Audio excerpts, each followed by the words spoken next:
Hello दोस्तों, इस गाड़ी को आ रही है इंजन चेक लाइट। तो चलो हम स्कैनर पे चेक करते हैं कि लाइट किस चीज़ से रिलेटेड आ रही है। जैसे कि ये गाड़ी है चंगन यूनिवी।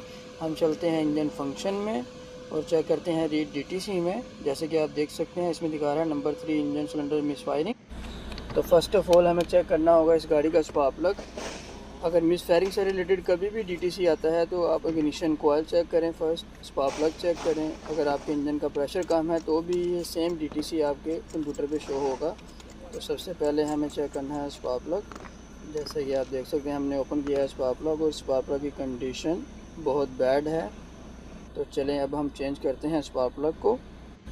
जैसे कि आप देख सकते हैं हम फिक्स कर रहे हैं एक गुड कंडीशन स्पार्क प्लग को। ऐसी बहुत सी इन्फॉर्मेशन वीडियो के लिए मेरे चैनल को सब्सक्राइब और फॉलो करते हैं। Thanks for watching. अब हम फिक्स करते हैं प्लग को और कोयल को। इसके बाद हम चलते हैं अपने स्कैनर पे।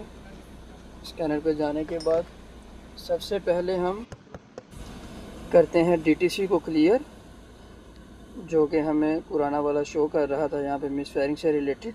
तो चले हमने किया इस डीटीसी को क्लियर और अभी हम करते हैं गाड़ी को स्टार्ट। और स्टार्ट करने के बाद आप बिल्कुल डिस्प्ले में देख सकते हैं कि चेक लाइट चली गई है। इस तरह से आप अपनी गाड़ी को क्लियर कर सकते हैं। Thank you.